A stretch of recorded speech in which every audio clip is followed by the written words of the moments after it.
Ассалаумағалейкум, құрметті мұсылман қауым.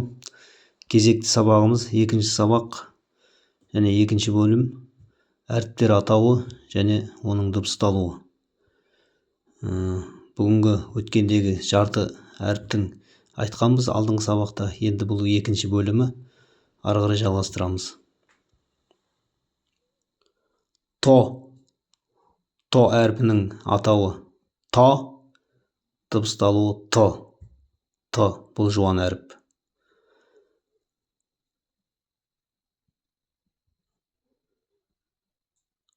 Зо әрпі де жуан әріп.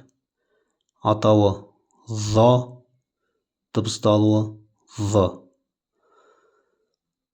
Бұл да жуан әріп және де сақау түрде айтылады. Айн дегенде атауы айн, дыбысталуы а. Бұл енді жазба түріне келмейді, сонда да жазып қойдық. Енді бұл келесі сабақтарда түсінесіздер. Атауы ғайн, дыбысталуы ғ. Жуан әріп болып есептеледі. Фә.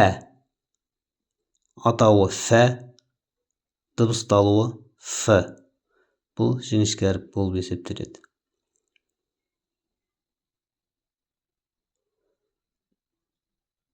Қаф. Атауы қаф, дыбысталуы қ. Жуан әріп болып есептеледі. Кәф. Атауы кәф, дыбысталуы к. Жіңішке әріп. Ләм. Атауы ләм, дыбысталуы л.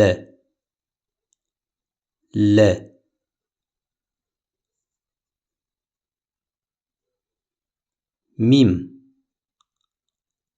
Атауы мим, дыбысталуы м. Жіңішке әріп. Нун. Атауы нун, дыбысталуы н.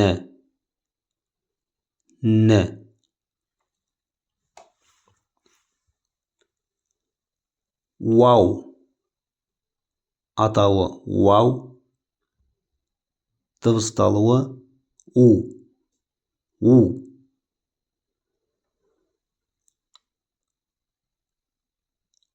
Хә. Атауы хә, дыбысталуы х. Бұл әріп іштен шығады. Ешқандай тілге, тіске, ерінге қатысы жоқ. Ләм әлиф. Атауы ләм әлиф, дыбысталуы лә. Бұл әріп екі әріптің қосындысы, яғни ләм мен әлифтің қосындысы лә болып оқылады.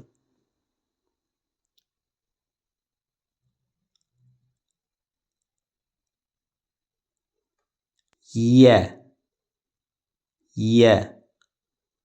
Дыбысталуы иә, и.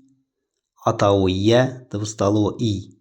Бұл әріптің осы араб тілінің әліппесінің ең соңғы әрпі.